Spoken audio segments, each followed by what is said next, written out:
Hi guys, Barry here, and it's now 9:30 at night on Sunday, I think it's the 3rd or the 2nd of October, and welcome to my 3rd Vlogtober vlog. I had a really crazy day yesterday. We went to Bournemouth Spiritualist Church, which you'll have heard me mention in the previous vlog, and before, when I was younger and fitter, my big thrill, my passion, was playing the church organ. And they have a fantastic instrument there. It's an electronic one, and I usually prefer the old-fashioned pipe version, heavier action, best possible. But this is an Allen.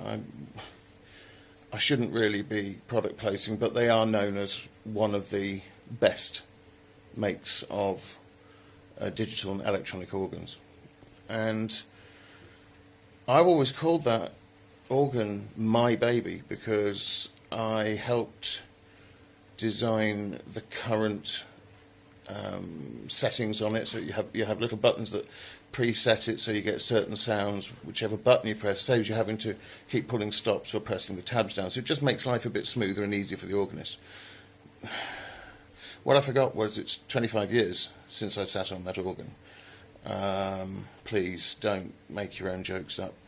The president of the church, one of the twins, has been playing the organ and presiding over the church, and is the registrar, and with his brother, his twin brother, who's the vice president, they've made that church into a wonderful place. The energy was so welcoming. Not that it ever wasn't, but it was just electrifying. I took John with me because I thought I'd need a page turner. As it happened, I didn't. What I did need was a lot more practice. It's like anything. If you have a skill, if you have an ability, a bit like riding a bike, you may do it and get really proficient at it and then not do it for a while, but you can still get up on it, and after a few faltering steps, boom, off you go. And my practicing was getting me really worried before the ceremony. I can play the tunes to the two hymns, and Here Comes the Bride and There Go the Couple at the beginning and the end, with my eyes shut normally. But I sat down. Luckily the church was empty apart from John, the twins, and myself at this point. None of the guests had arrived, and I just wanted to reacquaint myself. And I struggled. I really struggled, and I was in a lot of pain before that because I'd had a fall the previous night and not much sleep, and I just couldn't do it. But because I got used to playing from memory, Al, the president, gave me a book of sheet music for weddings to sight read and play from. Now, no disrespect to anybody, well, it wasn't exactly the highest and most difficult versions. They're basically for people to play with two hands and only probably bop the last note with the pedal, one of the pedals, in their feet, so most of it's just hand playing. But I was trying to play along, reading the music, but it wasn't how I got into the habit of playing.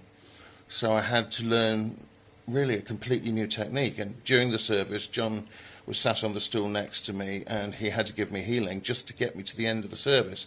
But you know, I fluffed a couple of notes, but by the time the service had finished, they were very happy. Al and Jeff were happy, John was happy, and I was okay. So, you know, it just proves that it just comes to my mind that, like everything in life, if you're good at something, and I am blowing my own trumpet, I was, in my younger days, a reasonably good church and cathedral organist, and it's the thing I've always loved. But because other things have come in the meantime, and my physical body has taken a turn for the worst, I haven't really been practicing or playing. I mean, we were given an organ when we moved into this. We were given a piano when we moved into this bungalow, and I haven't even touched it, largely because we've dislodged some of the keys in moving it because it was such a heavy one. But I haven't had the chance to sit down and play. But the skills are still there, they just had to be brought out. So that's what I want to say to you today, just very quickly. If you really enjoyed something in the past, but for whatever reason it is now, in this time, you don't have time for it, you don't think you'll be any good at it, just give it a go.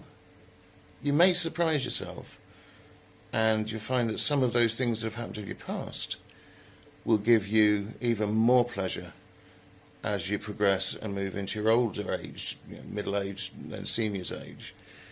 The reason I'm saying this is we're just watching Strictly Come Dancing from last night. You should be able to see it there on the TV. I used to dance, not anywhere as good as these guys, not even the people who've never danced before, but I danced, and I enjoyed doing ballroom dancing because my mum, in her time, was a Latin American champion. And I said to her on the phone just now, have you ever thought about going back to dancing? Because she's a widow now and she doesn't go out that much. She has her interests, but she was really good at dancing and it's something that she really excelled at. But she said no. She doesn't think with her back she could. And I think all too often, I'm not blaming her, it's quite normal human behaviour. Sometimes if we're frightened that things may not go our way straight off, we will put barriers up and we will block ourselves from doing these things that could really give us a pleasure and joy. So what I'm saying is, and sorry, that's the phone, people keep sending me messages, I'm recording on my phone at the moment. Give it a go. You've got nothing to lose but the time it takes to try. Make every moment count, enjoy your lives, and I'll see you on the next vlog.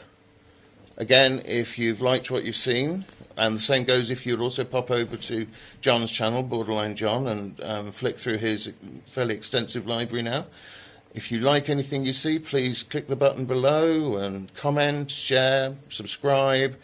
You'll get some extra content if you subscribe. We have some exciting news coming up about how we're going to pay back the people who support us. And that's not just on YouTube or on Facebook, but that's also if you feel that our channel deserves to be going somewhere positive. We do fund it ourselves out of John and my benefits at the moment. We don't have a penny piece coming in from anybody else, and we don't take any money because at the moment we're not earning enough. We have enough to live on. We've got everything we need. So this is something we enjoy doing and something we will continue to do. But if you really want to support us, then visit our page on Patreon. You'll find us both in there by the middle of this week. And if you want to see more, please keep following, keep watching, keep subscribing. And until we see you again, namaste.